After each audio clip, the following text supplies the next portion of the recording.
నామానికి మహిమ కలుగును గాక. ప్రియములారా, ఈ రోజు దేవుడు మనతో మాట్లాడేటువంటి మాట ఒక అద్భుతమైన మాట. ప్రియములారా, సో ఒక వ్యక్తి పట్ల దేవుడి చిత్తం ఎలా జరుగుతుంది, ఎప్పుడు జరుగుతుంది? చాలా ఆశ్చర్యం ఉంది కదా. ఒక వ్యక్తి జీవితంలో దేవుడి చిత్తం ఎలా జరుగుతుంది, ఎప్పుడు జరుగుతుంది? చాలా మంది కూడా దేవా నీ చిత్తము నా జీవితంలో జరిపి నన్ను ఎందుకు పుట్టించావో అది పరిపూర్ణము చేయి ప్రభా అని అడుగుతున్నాం. కానీ దేవుడు చాలా మంది జీవితాలలో అనుమతించుడు ప్రియ దేవుని బిడ్డ. రైట్, అయితే ఆ దేవాది దేవుడు అంటున్నాడు ఈరోజు ఒక వ్యక్తి జీవితంలో దేవుడి యొక్క పరిపూర్ణమైన చిత్తము జరగాలి అంటే ఏం చేయాలి? దేవుడు ప్రతి వ్యక్తిని ఒక ప్రత్యేకమైన రీతిలో పుట్టించాడండి. అంటే ఒక వ్యక్తి పట్ల దేవుడి యొక్క కోరిక, దేవుడి యొక్క ఉద్దేశాలు, దేవుడి యొక్క తలంపులు, దేవుడి యొక్క ఆలోచనలు బహు విస్తారములండి. అందుకే బైబిల్ గ్రంథం సెలవిస్తుంది, నీ ఆలోచనలు వంటివి నా ఆలోచనలు కాదు, నీ తలంపులు వంటివి నా తలంపులు కావు. అంటే ఒక వ్యక్తి పట్ల తల్లిదండ్రుల ఆలోచనలు వేరు, బిడ్డల ఆలోచనలు వేరు, కుటుంబ సభ్యుల ఆలోచనలు వేరు. అయితే దేవుడి ఆలోచనలు ఒక వ్యక్తి పట్ల ఓ విభిన్నమైన రీతిలో ఉంటాయి ప్రియులారా. అయితే ఒక వ్యక్తి ఈ భూమి మీద బహుగా దీవించబడాలి. సో దేవుడి పరిపూర్ణమైన చిత్తము ఏ చిత్తము? ఆ వ్యక్తి యొక్క చిత్తము కాదు, ఆ వ్యక్తి యొక్క చిత్తము కాదు.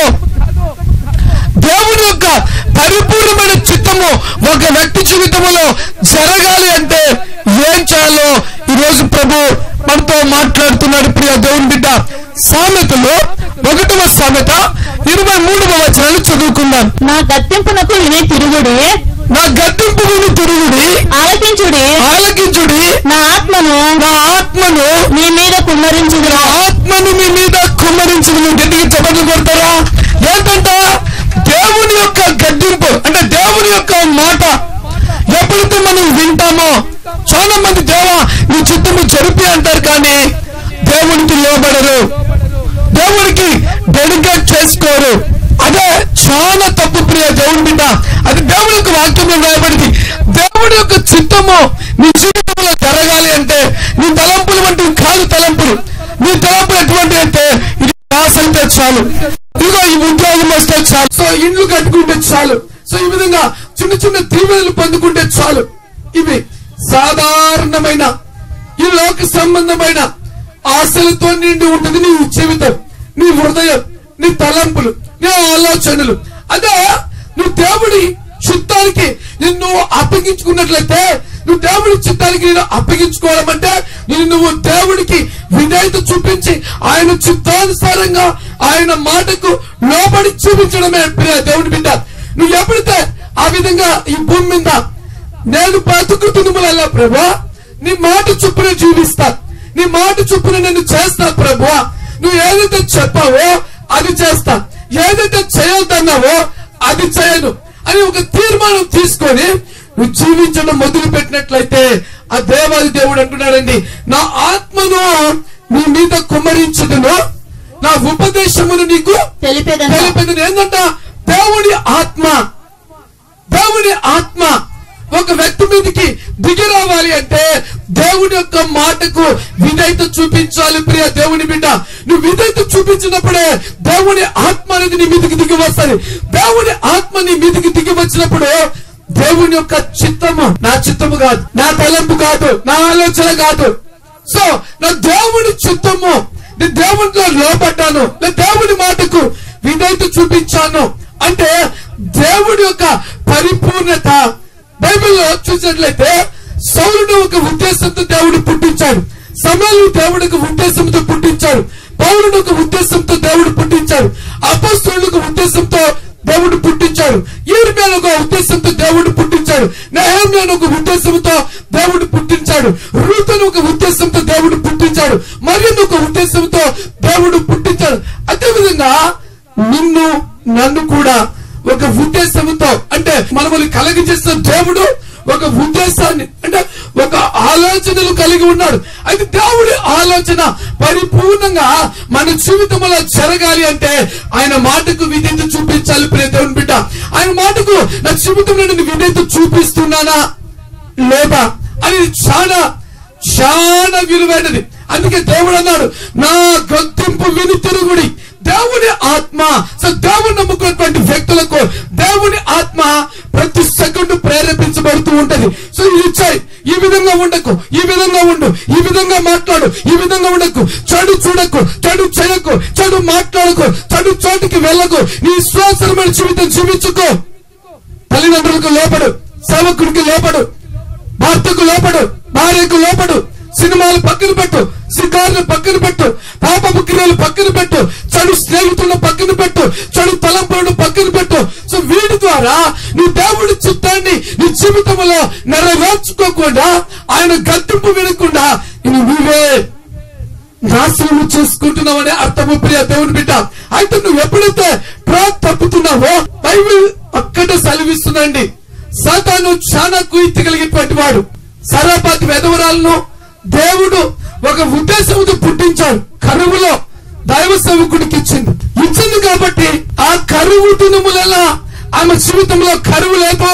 దేవుడు నీ ఊర్లో నేను పుట్టించాడు, నీ రక్త సంబంధికులు నిన్ను పుట్టించాడు. నువ్వు యేసును ఎరిగేటువంటి వ్యక్తి. ఒక ఉద్దేశము ఉంది, ఒక ప్రణాళిక ఉంది.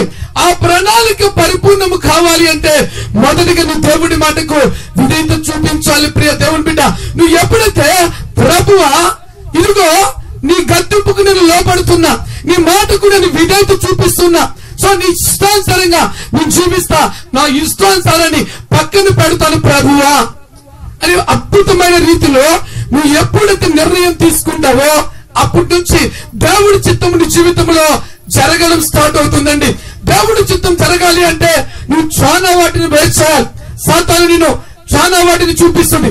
చాలా విచిత్రంగా నువ్వు ఉన్న చోటు లేకుండా, నీ కలిగిన వన్నీ లేకుండా తీసివేయటకు చాలా పన్నాగాలు పన్నుతుంది.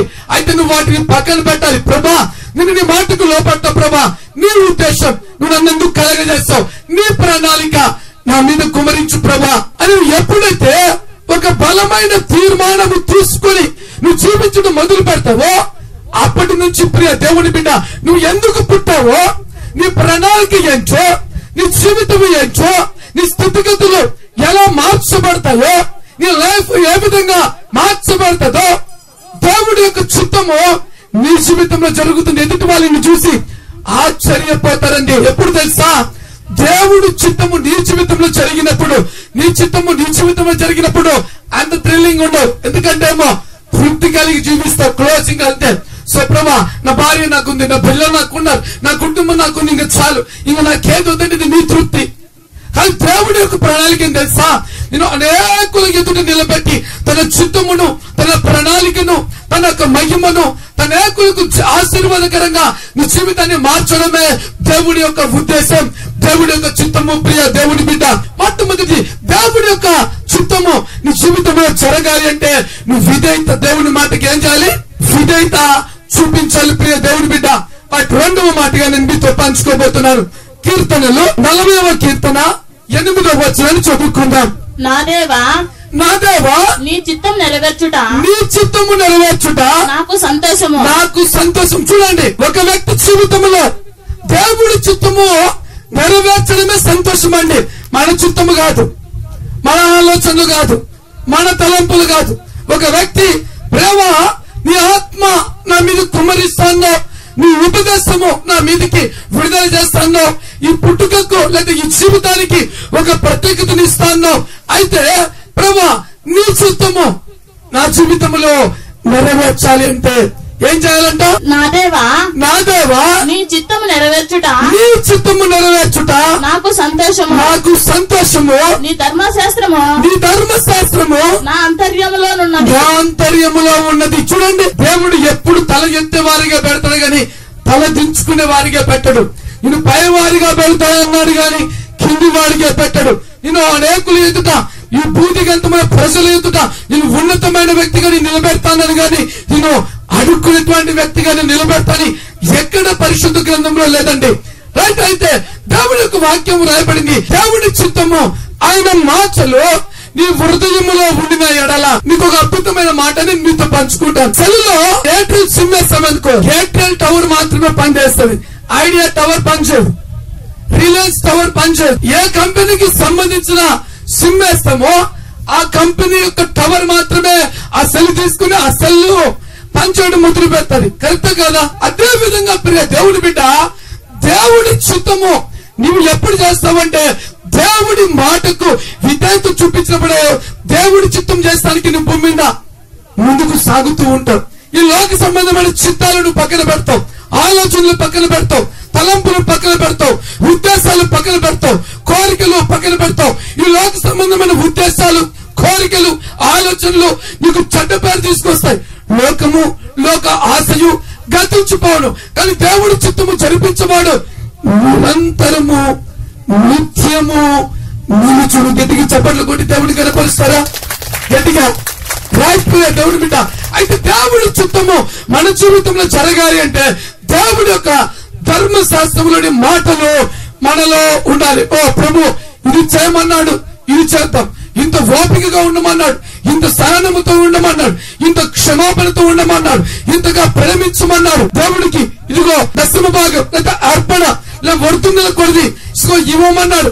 సో దేవుడు దొంగిలించకూడదు అన్నాడు, దేవుడు వ్యభిచరించకూడదు అన్నాడు, దేవుడు అబద్ధం ఆడకూడదు అన్నాడు, నీ పొరుగు వారి భార్యను నువ్వు ఆశించకూడదు అన్నాడు, దేవుడి ఆజ్ఞలు పాటించాలిగా అని లోపల దేవుడి మాటలు నీలో ఉన్నట్లయితే దేవుడు తన ఉద్దేశమునంతా కూడా నీ మీద కుమ్మరిస్తాడు. ప్రియ దేవుడి బిడ్డ, అది దేవుడు నీ పట్ల తన ప్రణాళికను పరిపూర్ణము చేయాలంటే నీలో ఏముండాలి తెలుసా?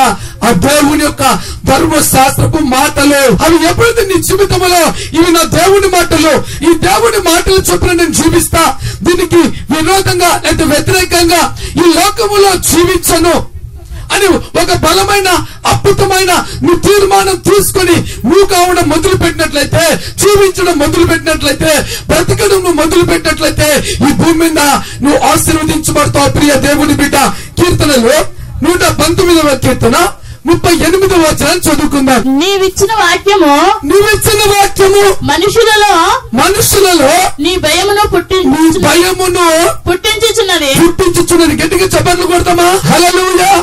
నీవిచ్చిన వాక్యము ఏంటి? దేవుడిచ్చినటువంటి వాక్యము మనుషులలో ఏం పుట్టిస్తుందంట? భయమును పుట్టిస్తుంది. ఓ ప్రభు, నా ప్రభు ఈ విధంగా ఉండమన్నాడు, నా ప్రభు ఈ విధంగా ఉంటే నేను ఆశీర్వదిస్తా అన్నాడు, నా ప్రభు యొక్క చిత్తము నా జీవితంలో జరగాలి అంటే నేను ఈ విధంగా ఉండాలని వాక్యము నీలో ఉన్నట్లయితే, గమనించండి ప్రియ దేవుని పిల్లరా, పాపము నీ దగ్గరికి రాదు, సాతాను నీ దగ్గరికి రాదు, లేమి నీ దగ్గరికి రాదు, దరిద్రత నీ దగ్గరికి రాదు, లోక సంబంధమైన జీవితం నీ దగ్గరికి రాదు, లోకాంతరమైన ఆలోచనలు నీ దగ్గరికి రావు. ధైర్యం కలుగుతుంది నీలో. ఏంటి?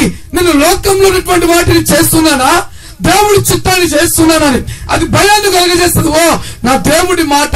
ఎందుకంటే ఏమో ప్రపంచంలో ప్రతి వ్యక్తి ఆశ్చర్యపోసేటువంటి మాట నేను మీతో పంచుకుంటున్నాను. ప్రియ దేవుడి బిడ్డ, ఏం తెలుసా? దేవుడి మాటలు లోపలికనే చాలా మంది దెబ్బతిన్నాడండి, చాలా మంది దెబ్బతిన్నాడు. సౌలును దేవుడు పిలుచుకున్నాడు, దేవుడు అభిషేకించాడు, 12 వంశముల వారికి రాజుగా నిన్ను చేస్తున్నాడు.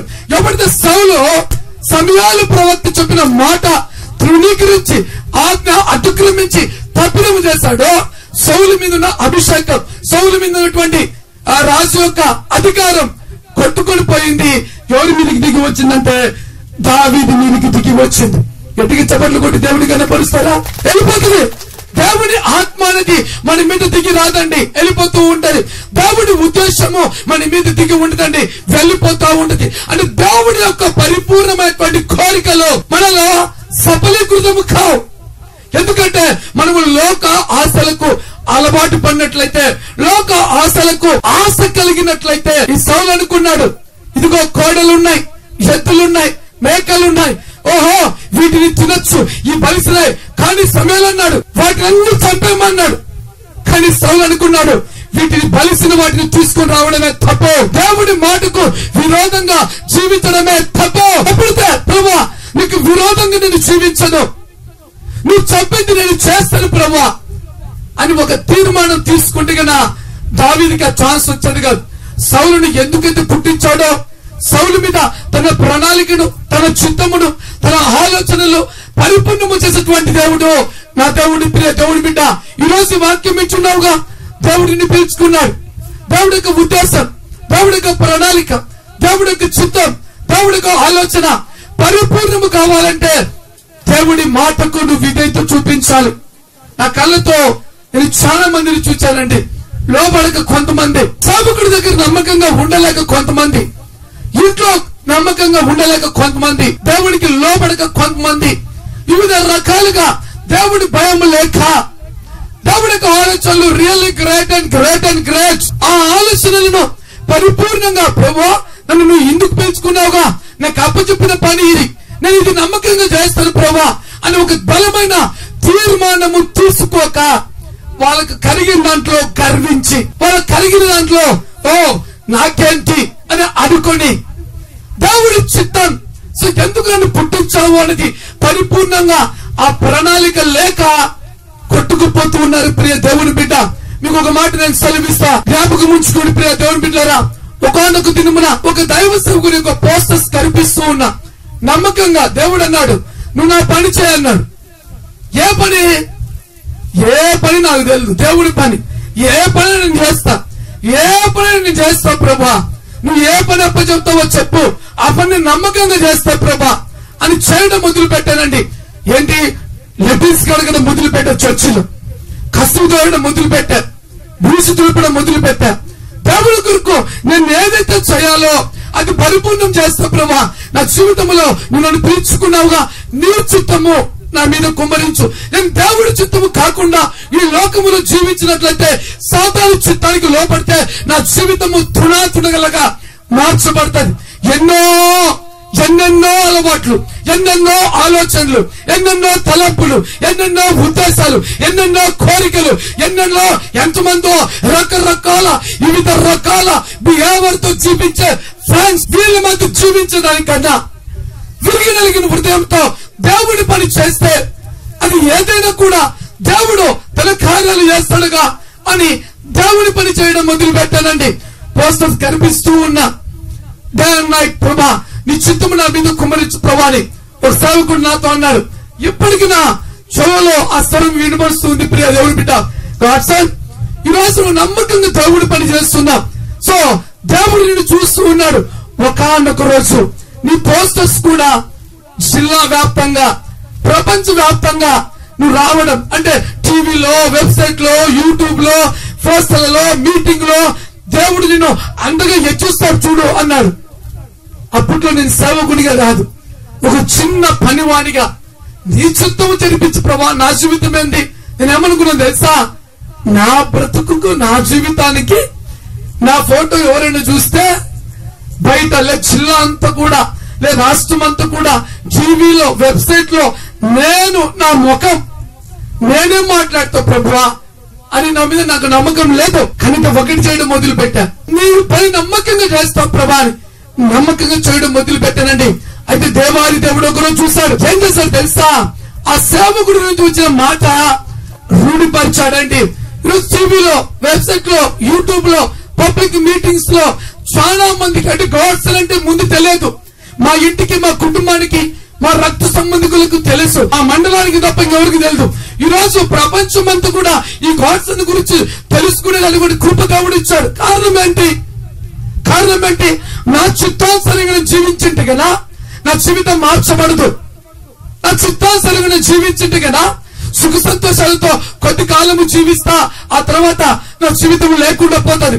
కానీ దేవుడి చిత్తము జరిపించు ప్రభా, నీ వాక్యాన్ని నా హృదయంలో పెట్టుకుంటా, నీ చిత్తాన్ని నా హృదయంలో పెట్టుకుంటా, నేను నీ కొరకు జీవిస్తా ప్రభా అని ఒక తీర్మానం తీసుకున్న తర్వాత దేవుడి చిత్తము, దేవుడి తలంపు, దేవుడి యొక్క ఉద్దేశము, దేవుడి యొక్క ప్రణాళిక నా మీద కుమరించడం జరిగింది. ప్రియ దేవుని బిడ్డ, దేవుడు సెలవిస్తున్నాడు.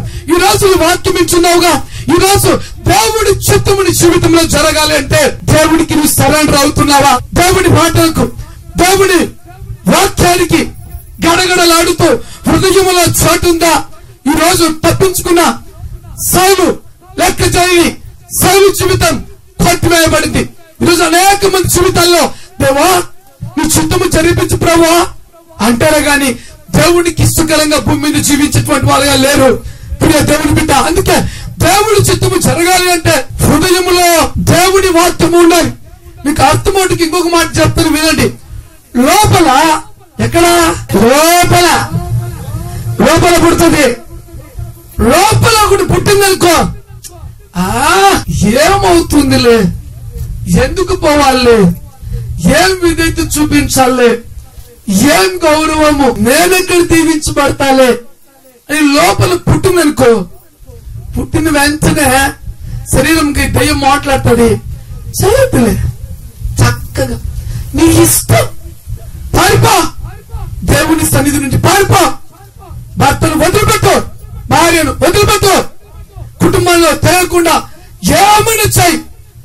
తప్పే, భయపడాలి కదా, నా కుటుంబానికి నేను పేరు తేవాలిగా, నా జీవితంలో దేవుడి చిత్తము జరగాలిగా, నేను దేవుడి యొక్క చిత్తములో నడవాలిగా, దేవుడు నాతో మాట్లాడాలిగా, నాకంటూ ఒక ప్రత్యేకత ఉందిగా అని నీలో ఎప్పుడైతే ఒక వేవ్ ఉంటుందో, సాతాను నేను అనేక రకాలుగా శోధించాలనుకున్నా, సాతానా అవుట్, బైబిల్ సెలవిస్తుంది, అపవాదిని గద్దించుడి, అపవాది మీ దగ్గర నుంచి పారిపోతాడు. అది చెడు స్నేహితులైనా, చెడు పద్ధతులైనా, చెడు ఆలోచనలైనా, అది ఎటువంటిదైనా, గో, నీతో నేను స్నేహము చేయను, నీతో నా జీవితాన్ని అపవిత్రపరచుకోను, దేవుడి చిత్తం కొరకు నేను జీవించాలనుకున్నా అని వాటిని మీరు గద్దించి, నో, ఇలాంటి బ్రతుకు, ఇలాంటి జీవితము, ఇలాంటి భయంకరమైన విపత్తు లోపల పెట్టుకొని నటన జీవితము నేను జీవించను అని ఒక తీర్మానం తీసుకున్నారనుకో, మీలో ఏముంది తెలుసా? దేవుడి వాక్యము. దేవుడు నీలో ఎప్పుడుంటాడు తెలుసా? రాసుకుని డైరీలో. దేవుడి మాటకు నువ్వు లోబడినప్పుడు దేవుడి చిత్తము నీలో జరుగుడికే దేవుడు నీలో ఉన్నాడు. దేవుడు నీలో ఉండి అపవాదిని గతిస్తున్నాడు, అపవాదిని పారదోలుతున్నాడు, అవుట్ అంటున్నాడు, దాని పట్ల అసహ్యాన్ని కలిగిస్తున్నాడు. అది దేవుడి వాక్యము నీలో లేకపోతే, దేవుడి భయము నీలో లేకపోతే, దేవుడి చిత్తము నీలో జరగదు. ప్రియ దేవుడి బిడ్డ, ఇట్లా అనుకొని పోతే కుదరదు. ఈ భూమి మీద నువ్వు జీవించినంత కాలం కూడా దేవుడి వాక్యము నీలో ఉండాలి. ఆ దేవుడి వాక్యము నీలో ఉండి నువ్వు ముందుకెళ్ళినట్లయితే నువ్వు ఎక్కడా పడిపోకుండా కాపాడుతూ, రక్షిస్తూ, నడిపిస్తూ నేను ఒక గొప్ప ఉన్నతమైన స్థితిలో నిలబెట్టదు. ప్రియ దేవుడి బిడ్డ, ఈ శరీరానికంట బైబిల్ సెలవిస్తుంది, ఈ ఆత్మకంట ఈ లోకములో మరొకసారి వచనము, నీవిచ్చిన వాక్యము, నీవిచ్చిన వాక్యము మనుషులలో నీ భయమును పుట్టించుచున్నది. భయమును పుట్టించుని చెడగొట్టుకుంటున్నావు, నాశనం చేసుకుంటున్నావు, తప్పుగా జీవిస్తున్నావు. లోపల దేవుని ఆత్మ అంతో మాట్లాడుతున్నప్పుడు తిట్టకూడదు, విశ్వాసమైన జీవితం జీవించకూడదు. అలా జీవించిన వాళ్ళంతా పెట్టువలే కొట్టుకుపోతూ ఉంటారు. దేవుడి వాక్యము నీలో ఉన్నట్లయితే మౌనంగా అలా, ప్రభువా నీకు వందనాలు ప్రభువా, ఎన్ని శోధనలు వచ్చినా, ఎన్ని ఇరుకులు వచ్చినా, ఎన్ని ఇబ్బందులు వచ్చినా, ఎన్ని అవమానాలు వచ్చినా, ఎన్ని నిందలు వచ్చినా, ఎన్ని వ్యతిరేకమైన పరిస్థితులు జీవితంలో ఎదురైనా, ప్రభువా నేను నీ యందు విశ్వాసం ఉంచున్నాను, నేను నీ కొరకు బ్రతుకున్నాను ప్రభువా, నీ చిత్తము నా జీవితంలో జరిపించు ప్రభువా అని నువ్వు ఓపిక ఉన్నావనుకో, సాతాను నిన్ను చూసి పారిపోతాడని గట్టికి చప్పట్లు కొట్టి దేవునికి కనపరుస్తామా? హల్లెలూయా.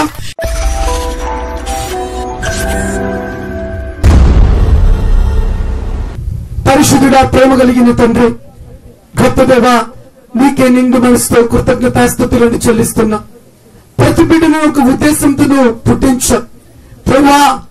నీ వాక్యము నీ బిడ్డలో ఉన్నట్లయితే, నీ వాక్యానికి విధేయత చూపించినట్లయితే, ఈ లోకములో తను నీ పరిపూర్ణమైన చిత్తమును కుమ్మరిస్తా ఉన్నావు.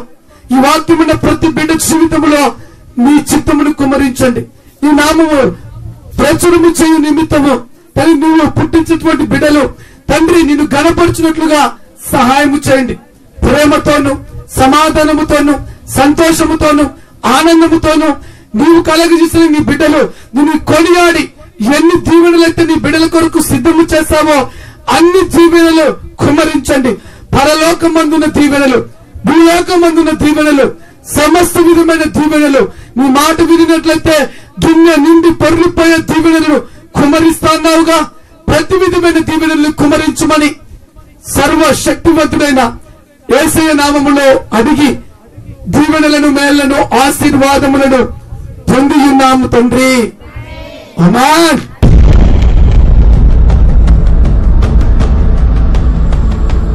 హల్లెలూయా. మీకు అందరికి నా వందనాలు. మత్స్యమునిపేట, నా పేరు జయమ్మ. నిన్న వారము, మొదటి వారము తొందరగా చర్చికి వెళ్ళాలని మేము తయారపడుతుంటే మా ఇంటి పక్కన అబ్బాయి వాళ్ళ అవ్వగారింటికి వచ్చినారు. ఉన్నట్టుండి ఆ అబ్బాయికి వాయి వచ్చేసింది. అలా అక్క అయితే ఏడుచంది. మేము రెడీ అయిదామా స్నానానికి పోయేటప్పుడు ఒకటేమైనా ఏడుచంది. మేము వచ్చామా ఈ బిడ్డను వదిలిపెట్టి రాలేకుండామని నేను, దేవా ఎందుకు నైనా మొదటి వారం ఈ సన్నిధానికి వెళ్ళాలనుకుంటున్నాం, వెళ్తామా వెళ్ళలేవా అనుకుంటున్నాం. అబ్బి అంటే అంటాడు. ఎట్లా వేసిన కన్ను అట్లే ఉండయి. నైనా ప్రార్థన పదాం బాబు అంటే పదాం కా అంటాడు. అటైతే కళ్ళు పైకే ఉండయి. నేను ఏసు రక్తం ఎత్తుకొని పోయి, నైనా ఈ బిడ్డను స్వస్థపరిచినైనా రేపు నీ ఆదివారం నీ సన్నిధానం సాక్ష్యం చెప్తానని వాళ్ళక్క చేతికిచ్చి, మా ఏం కాదులేమ్మా మేము ప్రార్థనలో పెడతాము అని చెప్పినాము. మళ్ళా ఇక్కడికి వచ్చిన అయ్యగారు అదే వాక్యం చెప్పినాడు. తన యజమాని కుమారునికి వాయి కనిపించినప్పుడు, అయ్యా ఆ బిడ్డకు వాయి కనిపించింది అంటే నేను నీ ఇంటికి వచ్చానని చెప్పినప్పుడు, నా ఇంటికి వచ్చుటకు నేను ఏ పాత్రుడును కానని నీ మాట సెలవి అని చెప్పి అయ్యగారు వాక్యం చెప్పినాడు. ఆ వాక్యము ఆ బిడ్డకు తోడైంది కాబట్టి పొద్దుటూరు ఆసుపత్రిలో చేర్చినారంట. వాళ్ళ అన్నని అడిగితే బాగుంది కా అన్నాడు. దేవుడు నా ప్రార్థన ఆలకించినాడు. ఆ బిడ్డకు మంచి స్వస్థత ఇచ్చినాడు. దేవుడు ఇచ్చిన సాక్ష్యం దేవుడు ఆశీర్వదించి తీర్చును గాక. గట్టిగా చప్పట్లు కొట్టి దేవుని కనపడతామా?